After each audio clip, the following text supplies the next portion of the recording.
Good morning, friends from the press. It's a great pleasure to meet you again. As you know, this year is the year of the ox.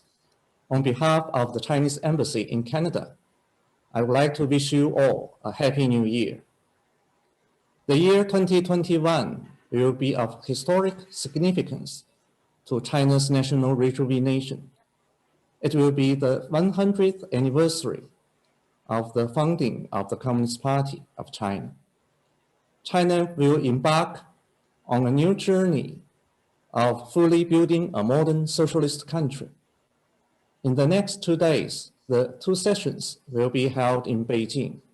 A major agenda item is to examine the draft 14th five-year plan for national economic and social development and the long-range objectives through the year 2035. So stay tuned. On February 25th, President Xi Jinping announced China has secured a complete victory in the fight against poverty. Since reform and opening up began, 770 million rural residents living under the current poverty line have all been lifted out of poverty. Since the 18th National Congress of CPC, China has lifted 10 million people out of poverty every year on average, equivalent to the population of a medium-sized country. This historic achievement provides a Chinese solution to poverty issues worldwide. It is our important contribution towards human rights development cause. China embraces a human rights philosophy that centers on the people and has put in place the world's largest social security system.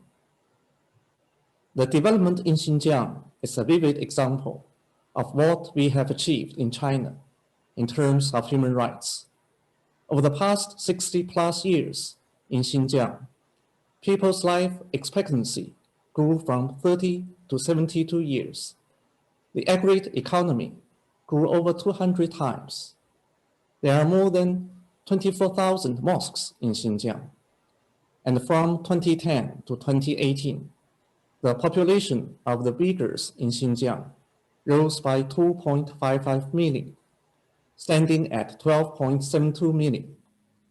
Xinjiang's 25 million people of all ethnic groups are living in a safe and happy life. In 2019, Xinjiang received over 200 million tourists. Allegations of genocide and forced labor in Xinjiang are the lies of the century. There are simply no re-education camps in Xinjiang. The vocational education and training centers set up in Xinjiang in accordance with laws are schools.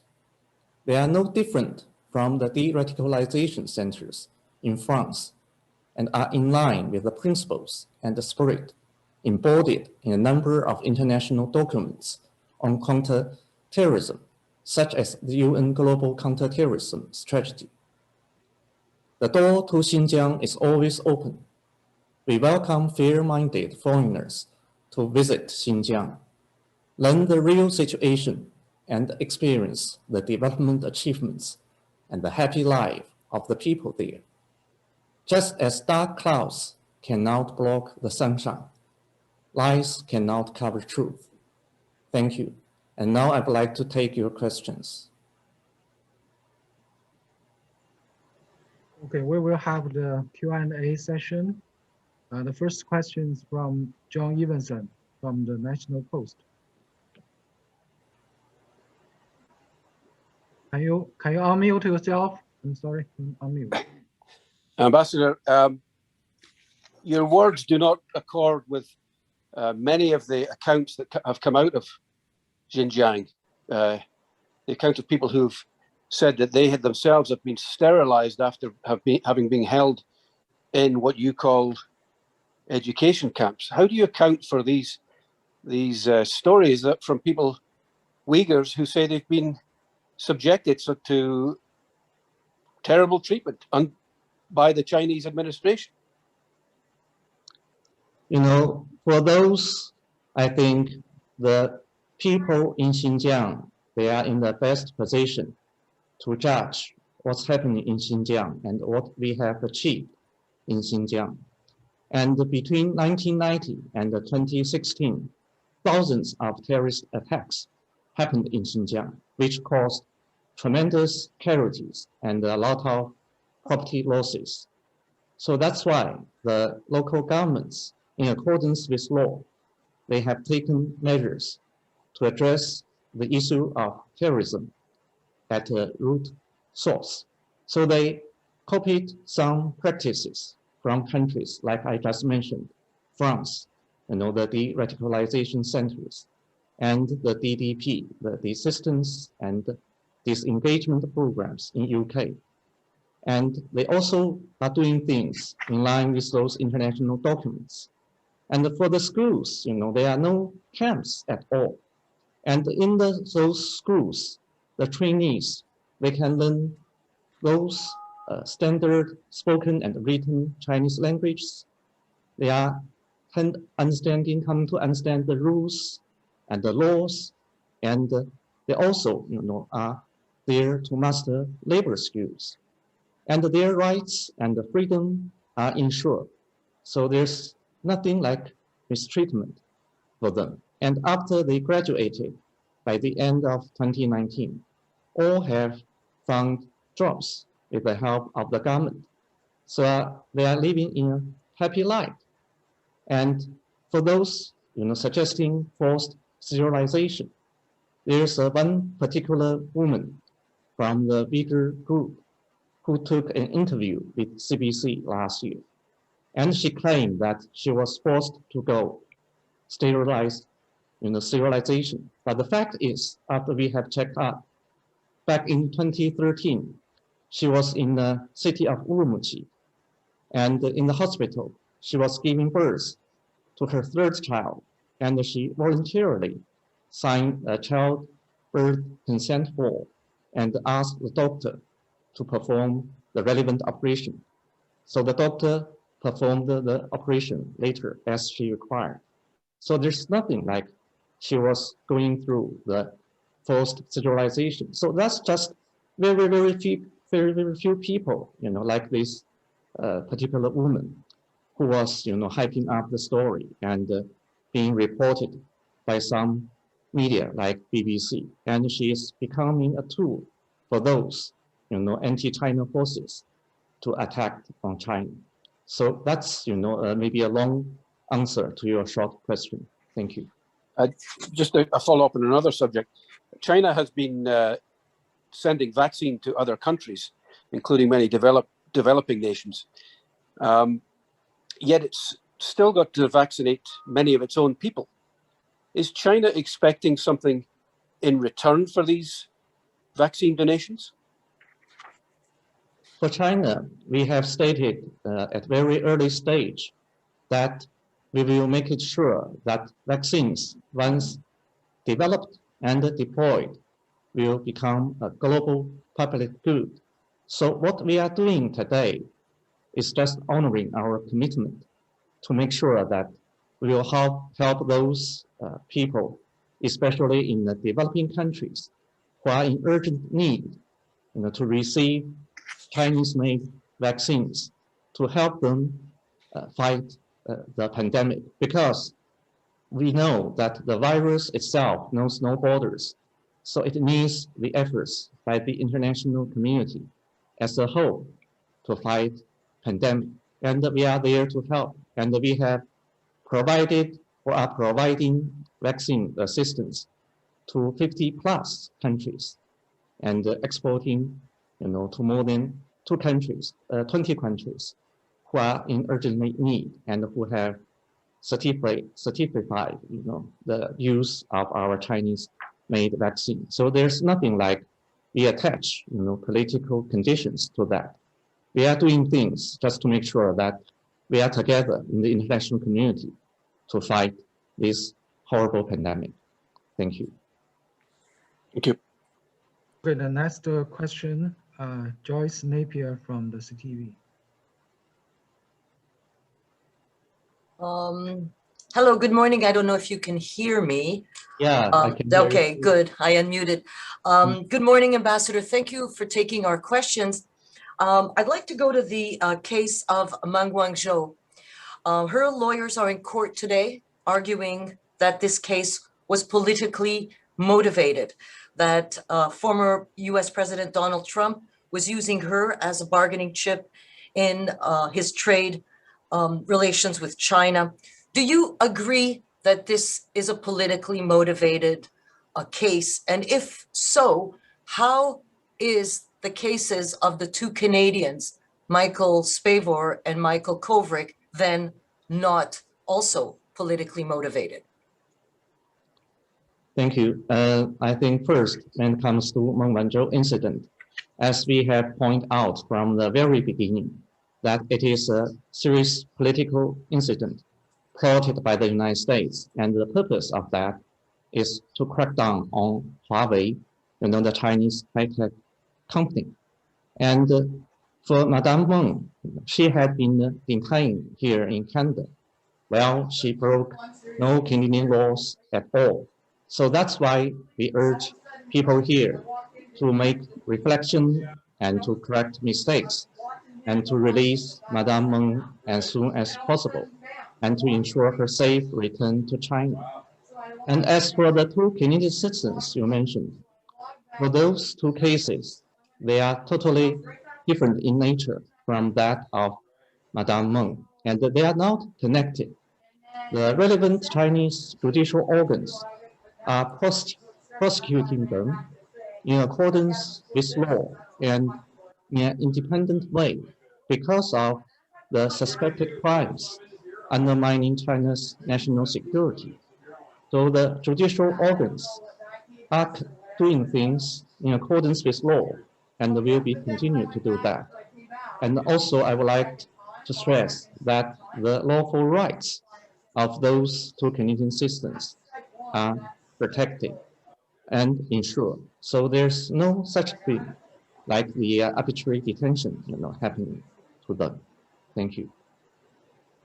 I want to go thank you for that answer. I want to go to the case of the Uyghurs and go back to a question John Iveson asked. So, two secretaries of state have called it a genocide. Nope. Human rights organizations, nope. Media reports are calling it a genocide, and the Canadian Parliament has voted. I know that it is a symbolic and it's a non-binding vote, have voted to call it a genocide, but the Prime Minister abstained, and his cabinet as well abstained in this vote. I'm wondering if how you consider the Prime Minister and his cabinet's abstention in this exercise.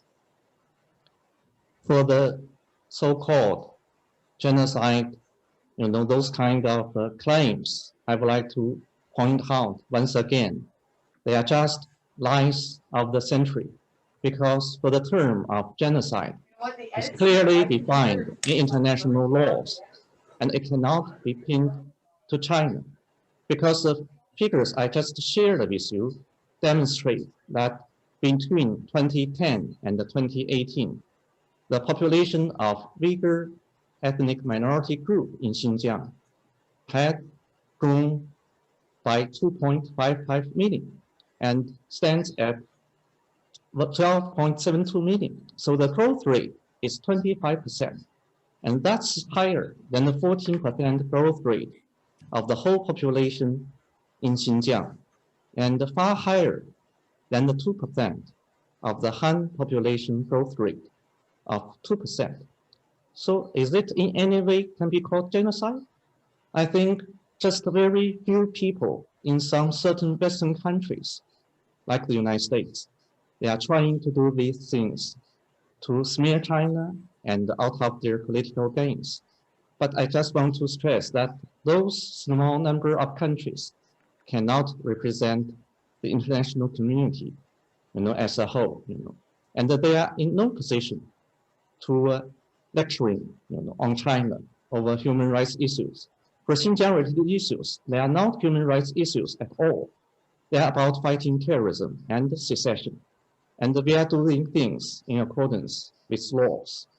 And I suggest people here will reflect on their own human rights issues and not to give those lectures to the Chinese people, because we are in the best stage of development of human rights, not only in Xinjiang, but throughout China.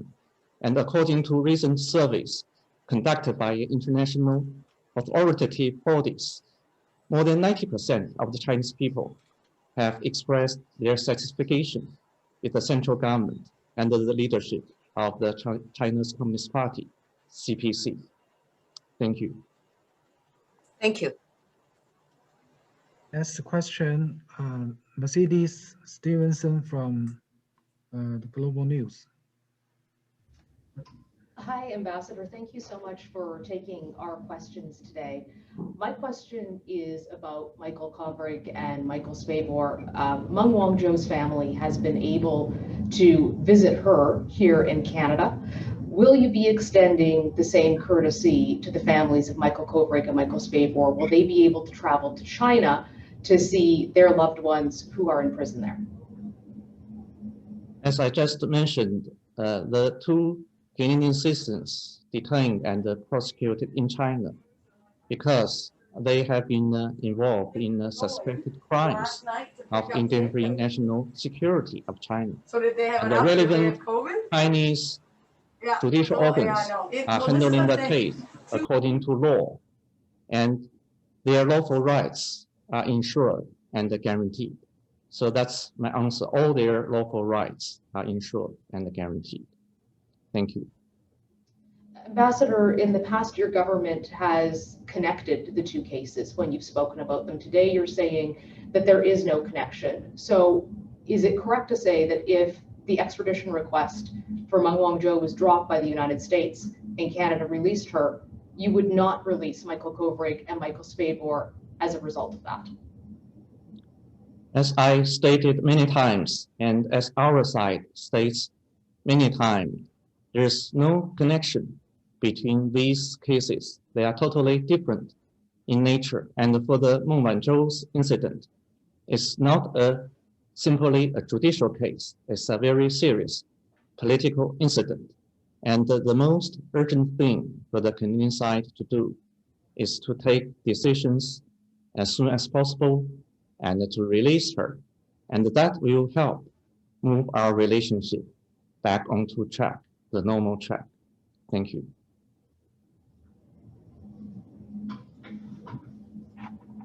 Next question, Leo Moss from the Hill Times. Thanks for taking the question. To go back to the question of the abstention of the Canadian cabinet from the vote on the motion in the House of Commons recognizing the genocide of the Uyghurs, you have been asked that. You haven't given a clear answer if that actually changes the Chinese government's positioning on that motion. Has there been any result from that abstention by the cabinet? For those MPs voting in the House of Commons, the most of them, I'm afraid, they have never been to Xinjiang, or not even to China, in the past years. So how can they judge the situation on the ground? They simply, some of them are doing things, out of the political intention and trying to secure political gains. And the question is that here, actually, as I mentioned in my opening remarks, Xinjiang is a place quite open to the outside. And starting from the end of 2018, more than 1,200 people from over 100 countries, they have visited Xinjiang. Those people include diplomats based in China, and journalists and representatives from religious groups. And they saw with their own eyes that Xinjiang, the region of Xinjiang, the people there are thriving in stability and prosperity. And they came back with high regard for what we have achieved in fighting terrorism and to achieve social and economic development and the protection of religious freedom in that part of China. So that's the true story. And that's what happened, in Xinjiang. So I do urge people here, will discard bias, this kind of thing, and not to politicize or manipulate those things in a political way. And for the government, also, it is suggested that they will make sure people will have a correct and objective reading of the situation in China, in Xinjiang, and not to be engaged in further actions to interfere in our domestic politics and to undermine China's security. Thank you. So to follow up on that, to be clear, will that abstention have any effect on any possible Chinese government response or retaliation to the motion, or is the Chinese government interpreting that motion as the will of the Canadian government? I would like to point out that for China, we firmly oppose to any activities involving this kind of thing like interference in our domestic affairs and undermining our sovereignty and security. And we will take resolute measures to counter back, to safeguard our national interests and our sovereignty and security. Thank you.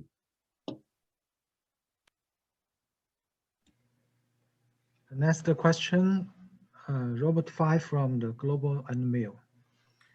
Thank you for taking our questions, Ambassador. I should point out that many Canadian and international journalists have been able to show that, in fact, there are concentration camps going on in Xinjiang. But I have a question that our own reporting, the Globe's reporting and the BBC has shown that the Uyghurs are accompanied by guards when they are transferred to factories in other parts of China. Their movements are also restricted while they're at those factories. They are kept segregated from other workers. They are put through military-style political education before being transferred and continue with political education after arriving at factories. How do you expect anyone to believe that they are voluntarily agreeing to these labor transfers? I think your question related to the so-called accusations that there are forced labor happening in Xinjiang. But the truth is that it also turns out to be lies, and those lies have been spread by very few certain people with the anti-China intention. Just imagine that for us, we have been very clearly stated and put in practice that the rights of those people, not only the Uyghurs, but all the ethnic groups in China, they enjoy their rights when it comes to choose occupation or profession. So their rights are guaranteed by laws, and they can make their own decision to choose their occupation and to decide wherever they go. I remember that one person from the Uyghur ethnic minority group, when he was working in the Chinese coastal areas in Zhejiang, and he was asked by some people from the United States why he was there, not in Xinjiang, for working, is it a forced practice?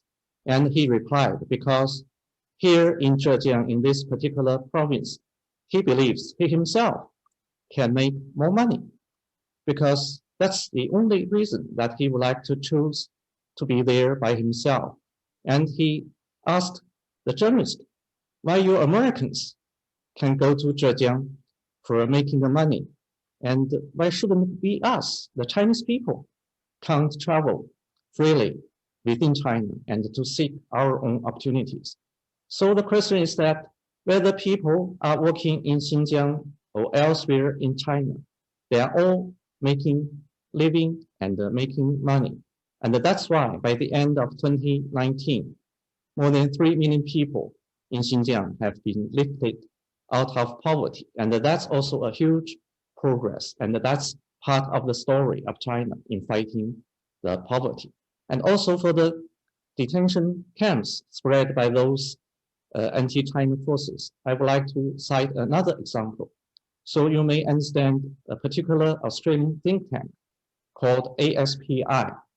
And for the report it had produced not long ago, it actually suggested that all the buildings with outer wall in Xinjiang are those camps.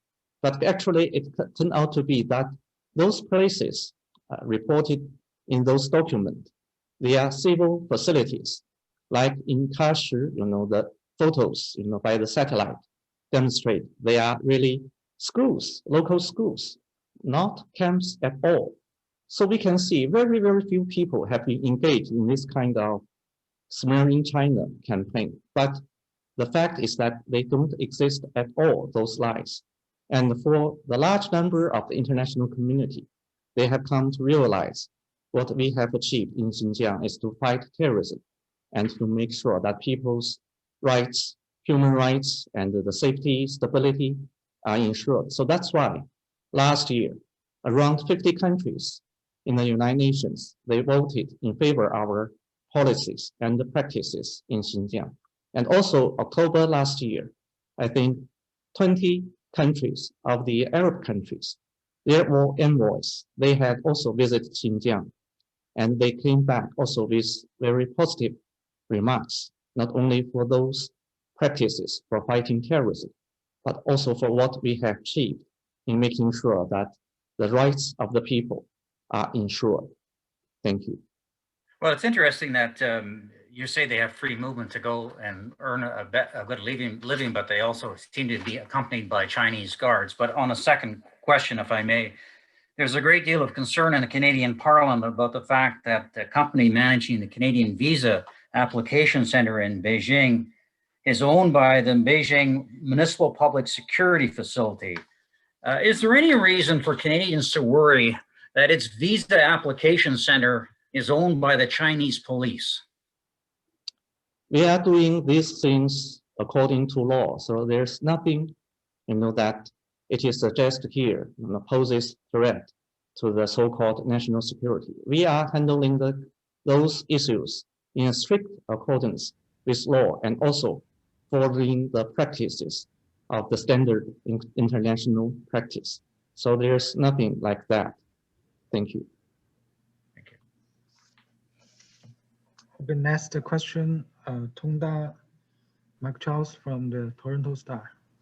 Yes, hi, good morning, Ambassador. Thank you for doing this news conference and taking our questions. I will try and follow up on a couple of my colleagues' points, but I just would like you to get you to respond directly to the Canadian Prime Minister, who this past weekend said that the Chinese government has basically come up with against Kovrig and Spaber, that Justin Trudeau called it national security, so trumped up charges against Kovrig and Spaber, and you have said they're being treated in accordance with the law.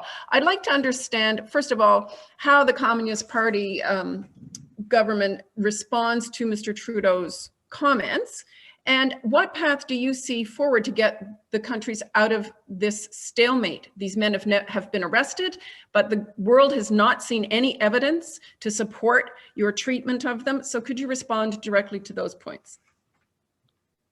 For the two Canadian citizens you mentioned, I have stated my position very clearly, and once again, they have been prosecuted by the relevant Chinese judicial organs because of suspected crimes, endangering or undermining China's national security.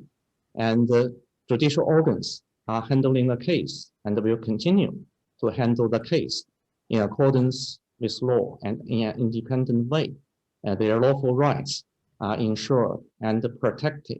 And at the same time, what we oppose is here, some people are trying to perceive or trying to ask other countries to perceive in a way that those two citizens are arbitrarily detained. So they actually, released a so-called declaration. But the fact is, this kind of microphone diplomacy didn't work because some countries even did not know that they were on the list beforehand. So after they had made stern representations with the Canadian side, later on, the Canadian side had to retract some names of the country from the list. So it demonstrates that this kind of megaphone diplomacy will never work. It will never succeed. Thank you. Thank you. You have made your defense of China's policies in Xinjiang, and in the past you've defended China's policies in Hong Kong. And yet there are calls at the UN and by many countries for China to allow independent international investigators to go in and actually take the measure of how you're dealing with human rights in Xinjiang and in Hong Kong. I'd like to understand, the Chinese government has recently said it's not aware of any international investigation on, but it requires China to agree to let them in. Would you agree to any kind of international investigation of China's actions? As I mentioned earlier, Xinjiang is a place wide open to the outside. So we do welcome those fair-minded foreigners to visit Xinjiang and to grasp the situation on the ground by themselves. And for the UN Human Rights High Commissioner, we also welcome her to visit Xinjiang. But the visit should be conducive in enhancing the cooperation and the mutual understanding, and not to be used as a way, as a tool, to interfere in our domestic affairs and to attack China. And also, as I have read from the news, recently there are reports suggesting that we have extended invitation to the diplomats from some European countries. But what they have done is that they have just come forward with those unacceptable conditions, like visiting, those prisoners who have already been convicted and serving their jail terms in prisons. So it demonstrates once again the purpose of their visit is not to see, the situation in Xinjiang, to really, for themselves to watch the development of our anti-terrorist practices and human rights development, but rather to take the chance to interfere in our domestic affairs. And for Hong Kong related issues, also I want to stress that Hong Kong is China's Hong Kong, and no one, no force, no country ever has the right to interfere in Hong Kong related issues. And for Hong Kong, after the law on safeguarding national security in Hong Kong has been implemented more than half a year ago, Hong Kong has come back to stability and the rule of law and the order. And that's good news. That's good news. It means that the policy of one country, two systems can be implemented in a more steady and sustained way. It's good news because it demonstrates that the people there, their rights and the freedoms enjoyed according to law will be better protected. So that's good news, not only for the Hong Kong residents, but for all those members of the international community who live there and are doing business there. That's good news. But in the end, I would also like to point out that whether it's Xinjiang related issue and Hong Kong related issues, they are China's domestic affairs, and we firmly oppose anyone, any country to interfere in China's domestic affairs. Thank you. Does that leave you open to allegations by the Western democratic community that China's a global bully? Pardon? How do you've left yourself open to accusations by Western democracies that China is acting as a global bully? Do you accept that?